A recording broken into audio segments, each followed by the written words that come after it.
I think if you're new, you're starting to understand. It's the beginning of understanding that, of course, this is about creating time and freedom and all those things that you have on your dream board. But I think it's more about learning and understanding the value of the process. You know, the value of what you're going to go through, what the ups you're going to have, the downs you're going to have, and the reality is it's okay to have them all because there's a process in this. Remember, the real value of your life is not in its duration, it's in your donation. It's the importance of learning that you're living a life that outlives you. I think the real ultimate message of Neora is what are you doing that lives on after you're gone? What are you doing that makes a difference in the world? What are you doing that impacts people? You've heard a lot of stories. You've got a lot of training. You've been blessed with an incredible amount of insights from these remarkably wise leaders. They've already experienced what you're in the process of experiencing.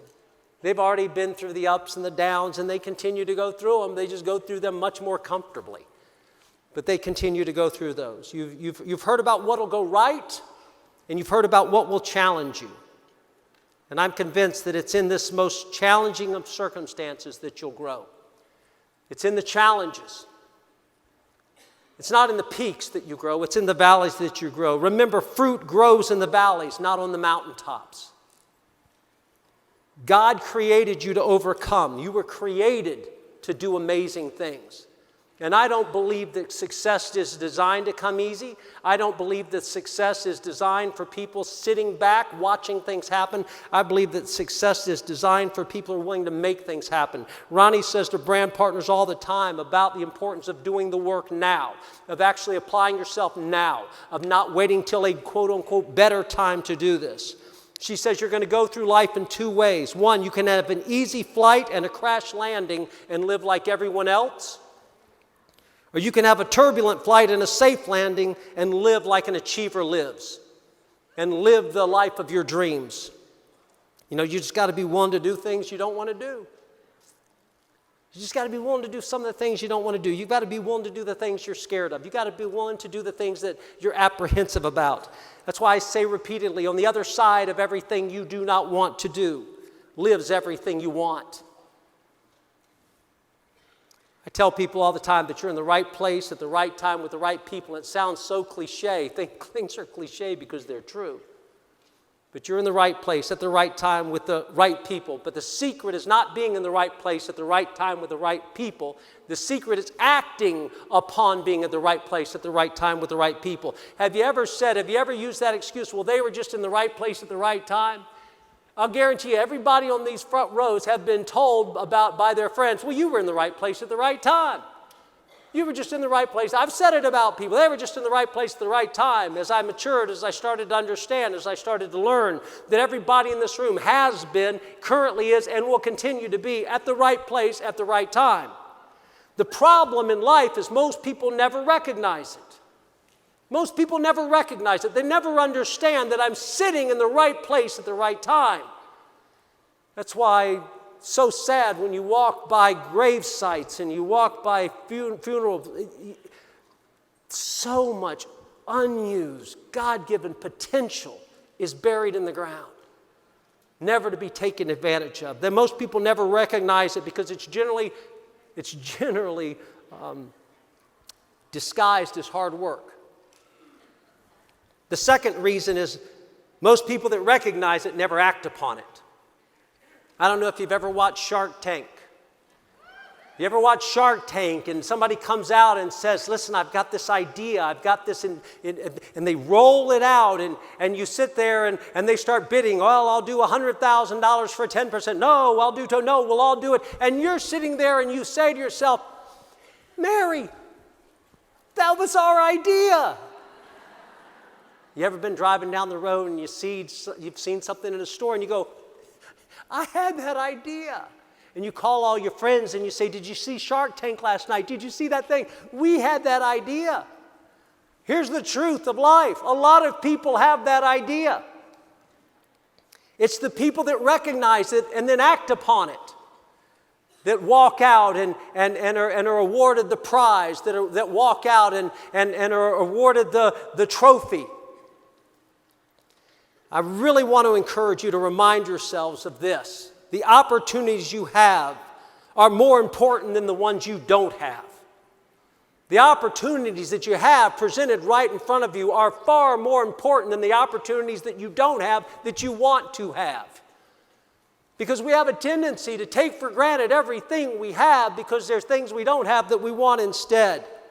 Stop longing for something that's not there. If you treat the opportunities before you properly, you will be blessed with more opportunities. That's why successful people always seem to have more opportunities. It's because they nurture and care for the opportunity that they have. And because they nurture and care for the opportunity they have, life brings them more opportunities.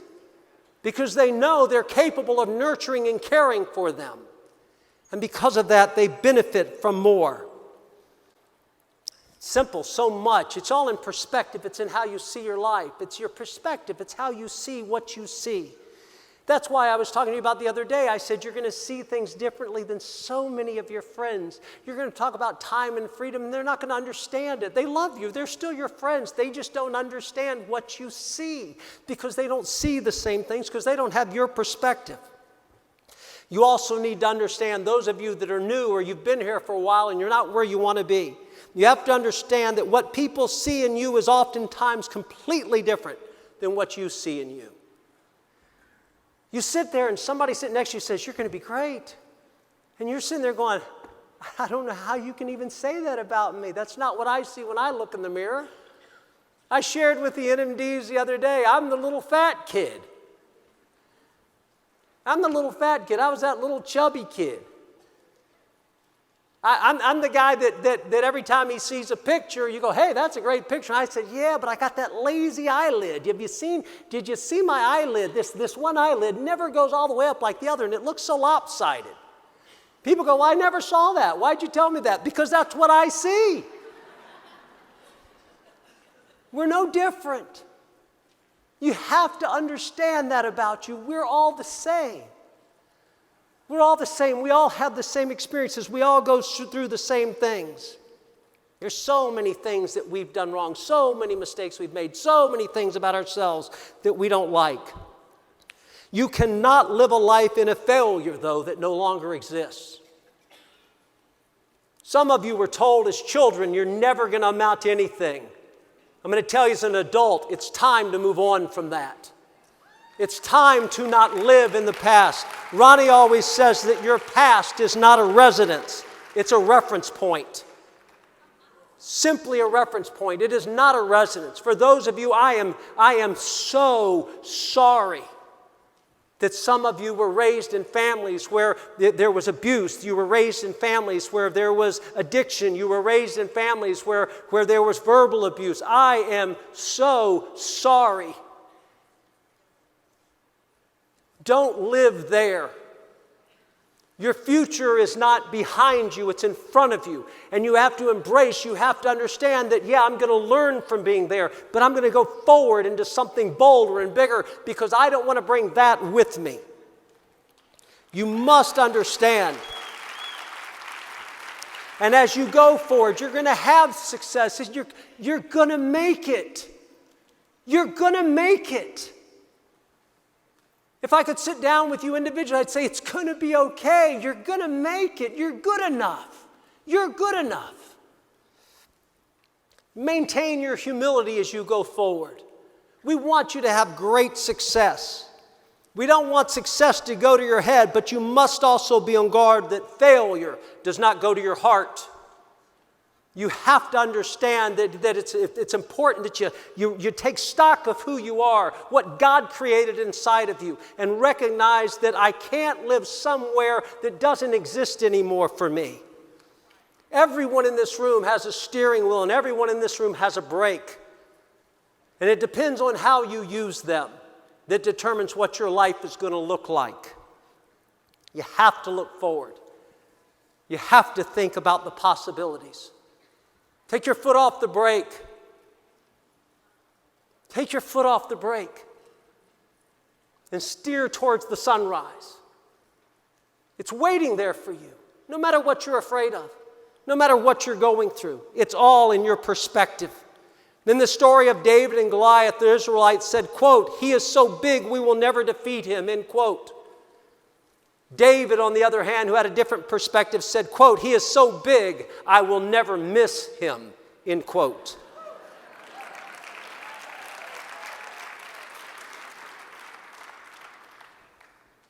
Let's talk about you. Let's be realistic about what you see in you, about how you see you. I also want to be realistic about talking about what you're capable of. Nelson Mandela said, "There's no passion to be found playing small and settling for a life that is less than the one you are capable of living." Thomas Edison said, "If we did all the things we are capable of doing, we would literally astound ourselves." And sometimes it's hard to see that in you. I've told you the story about my daughter going to Performing Arts High School. Did not know how afraid she was until I walked into her room her first day of school, and written in lipstick on her mirror, it said, "You are enough. Breathe." Just breathe.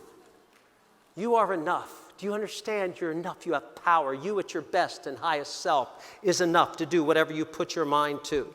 You know, that's an interesting thing. We look at our upline, we look at these remarkable leaders, and we sit there and we think, I want them to do my three-way call. I want them to do the follow-up. I want them to do the one-on-one. You have to understand that the reason you want them to do it is they're practiced, they're rehearsed, they've done it over and over and over again. They've learned that the secret is not knowing what to say or do. But as my wife says, as she coaches soccer players, the secret is learning how to execute the right move at the right time under pressure. The right move. It's just not knowing what to say and what to do. It's knowing when to say it, how to say it under pressure. And the only way you learn it is to do it over and over and over again and mess it up under pressure and laugh it off under pressure and say, I really messed that one up under pressure. And to say, can I start over again under pressure? And if you're afraid to speak in front of a group of people at your real results parties, tell them you're afraid to speak in front of them, carry up note cards and say, I'm so afraid I'm going to read off note cards. Everyone will cheer you because people have these fears, and you have to be vulnerable to the people that you're talking to, and you have to be honest with the people that you're leading.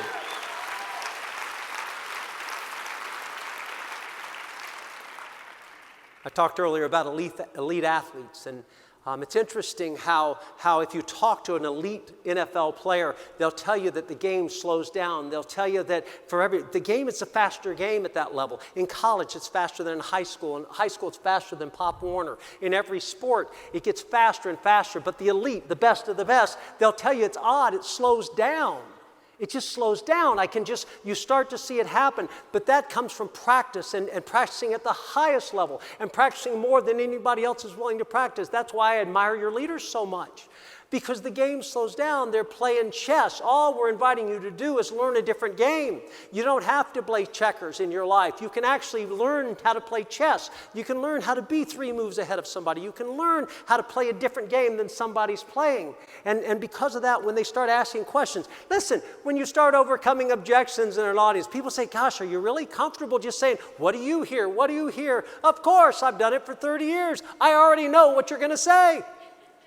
I don't have time. It's not my personality. I've had friends who've tried it and didn't work. It's too expensive. I'm not like you. I'm not a salesperson. It's in life what's powerful about our industry. There's about 10 objections you learn how to overcome, and you can overcome them as long as you practice, practice, practice, practice. And as you practice, you're going to face resistance. It's inevitable. You're going to face resistance. But that resistance will refine you, and that resistance will define you. Without the resistance of water, a boat will not float. Without the resistance of air, a plane cannot fly. Without the resistance of gravity, you cannot walk. And without the resistance of life, you will never succeed. In the 1930s, there was a gentleman by the name of Andrew Jackson Higgins, and he ran a boat building company out of New Orleans. And when America entered World War II, he tried to convince the government, he tried to talk the military in that they needed small aircraft with flat bottoms and high sides and a front that collapsed forward, a front portal that would open up so people could go off of it. Then you could take it into shallow water. And at that time, the military only focused on large battleships, aircraft carriers, large boats that would go through water. And he kept hounding on them, you need to do this, you need to do this. And finally they said, you're probably right, we need to do this. But they wanted to use their own design and not listen to what he had to say. Now, he could have quit. He could have given up. He could have said, I had a great idea that nobody wants to hear. 2 years, he just kept hounding them, please listen to me, please listen to me. And they found out their ideas weren't taking root. And they said, okay, what do you got? We'll let you compete with the suppliers and the manufacturers that we've worked with for years. And he won the contract. And according to General Dwight D. Eisenhower, he not only won the contract, but General Eisenhower said, Andrew Jackson Higgins, quote, he is the man who won the war, end quote. In the future, when you see pictures of countless numbers of landing craft crossing the English Channel and storming the beaches of Normandy, ultimately liberating France and Western Europe from Nazi control, you'll think of one man who was told no repeatedly. And he chose to live a life that outlived him. He chose to pursue his passion. He was convicted that he was right and that he could and should do something dramatic. He is the man who won the war. He is a name you probably only heard today for the very first time. And he shaped history. He is a champion. And I'm convinced as I look at the leaders here, as I look at you in the back row, the heartbeat of a champion is the drumbeat of perseverance. The heartbeat, that pounding that you hear, that winning spirit that you have, is literally the drumbeat of this desire to keep moving and keep going no matter what anyone says. For some of you, you're just going to continue to move forward because you're moving forward boldly. For others of you, you've sat here this weekend and you've thought to yourself, maybe I should pivot. Maybe I should try to do this the way they're teaching it. Maybe my way is good, their way is great. Maybe my way will get a certain amount of results, their way will get the results that I dream of. And the power and the understanding of how to pivot.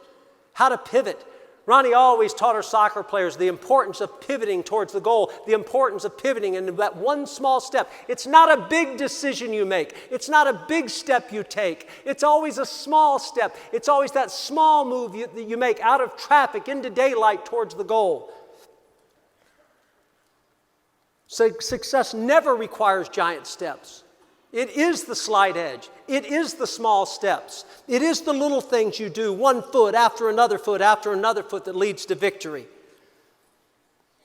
We used to have a company called the Pivot Group, and the tagline was, your next step can change your life. And I hope what you recognize today is that small pivot, that small thing that you're being asked to do will be the thing that changes your life, because the reality is you have choices to make. I'm asking you today to choose. I'm asking you today to make a choice. I'm asking you today to decide for yourself. The French philosopher Jean-Paul Sartre said, quote, we are our choices, end quote. That is who we are. The sum total of all the things we've decided to do, that is who we are. And the one thing I guess I would encourage you is stop worrying about what other people say.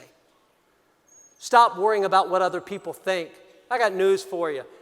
The reason you don't need to worry about what other people think is they're more worried about what you think, because everybody walks around worrying about what everybody else thinks.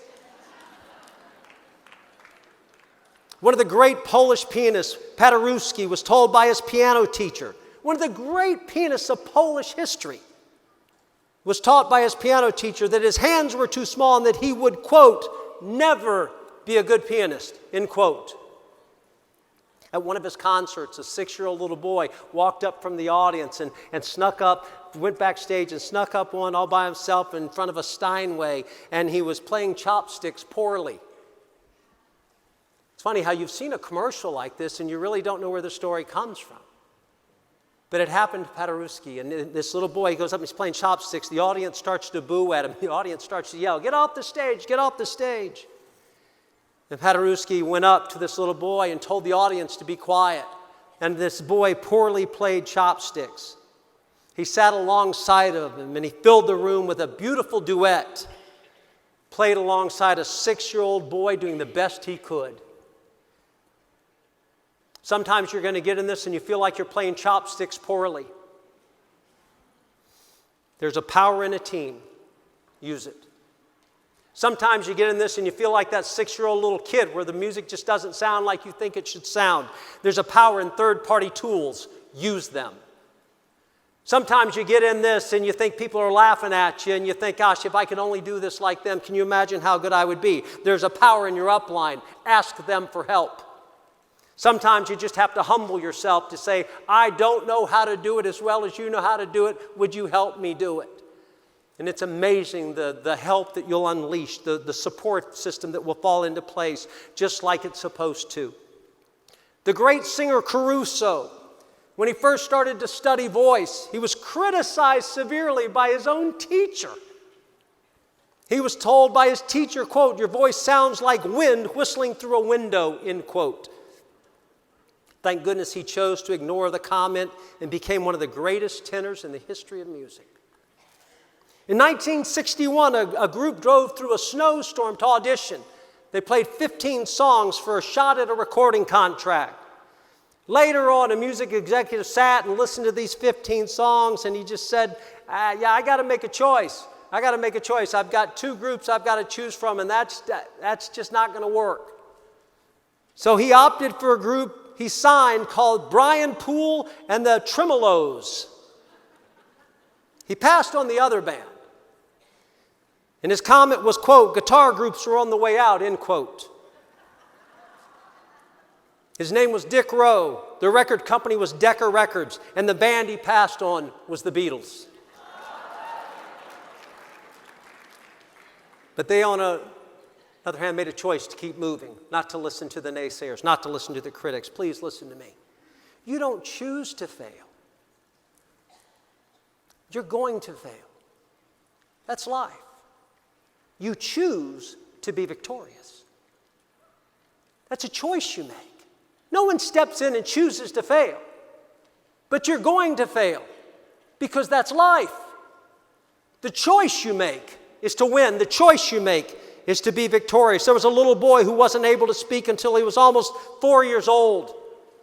His teacher said, quote, he will never amount to much, end quote. That little boy, that one Albert Einstein, went on to discover the theory of relativity and claim the Nobel Prize. She was demoted from her job as a news anchor, and a television executive said, quote, she wasn't fit for television, end quote. That woman that wasn't fit for television, that one Oprah Winfrey, was a multi-award winning television star and was voted the most influential woman in the world, end quote. He was fired from a newspaper because his bosses said he lacked imagination and had no original ideas. That ex-newspaper man is known to you and I as the creator of Mickey Mouse and the winner of 22 Academy Awards, one Mr. Walt Disney. You do not choose to fail. You're going to fail. That's life. You choose to be victorious. At age 11, he was cut from his team after being diagnosed with a growth hormone deficiency, which made him smaller than the other kids. He didn't choose that. He chose to be victorious. And today, Lionel Messi is a 3-time FIFA World Player of the Year. He was a high school dropout. He was poor. He struggled with drug addiction. He failed at a suicide attempt. Everything that could go wrong went wrong. And there came a point when Marshall Mathers, known commonly as Eminem, decided he wanted to choose to be victorious. And now is a 13-time Grammy winner and has sold over 90 million albums. Please listen. If you hear nothing else this weekend, you do not choose to fail. But you are going to fail because that's life. What you choose, what I'm asking you to choose, what I'm expecting you to choose, is I'm asking you to choose to be victorious. I could do this literally all day. His first book was rejected 27 times by publishers, yet today Dr. Seuss is the best-selling children's author in history. When he was 13, his family was poor and lived in a boarding house. In 1953, he recorded a demo that went nowhere. The next year, he came roaring back with another demo that went nowhere. He tried out for a quartet and was turned down because they told him he, quote, could not sing, end quote. So he decided to take a job as a truck driver. And while he was driving a truck, he met a guy named Eddie Bond who was running a band, and they were looking for a vocalist, and they gave him a shot. He could have just quit. He could have said, I failed. That's life. I failed. Instead, Elvis Presley chose to be victorious.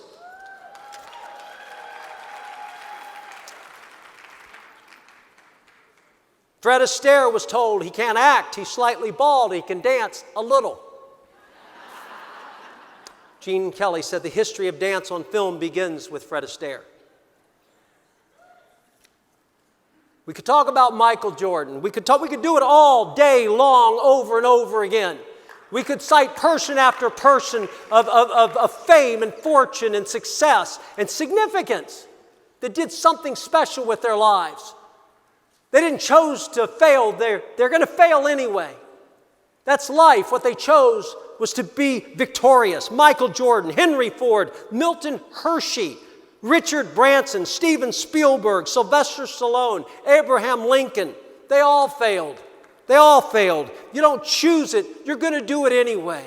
What you choose is victory. What you choose is being victorious. Bill Gates, Charlie Chaplin, Colonel Sanders, Elizabeth Arden, Emily Dickinson, Mark Zuckerberg, George Lucas, they all failed. Literally, we could do it all day long, person after person after person. That now we say they were in the right place at the right time. They were lucky. Boy, look at them. They didn't choose to fail. They're going to fail anyway. They chose to be victorious. Howard Schultz of Starbucks, James Dyson of Dyson Vacuum Cleaners, Jerry Seinfeld, Jim Carrey, J.K. Rowling, Katy Perry, Keanu Reeves, Mark Cuban, over and over and over again.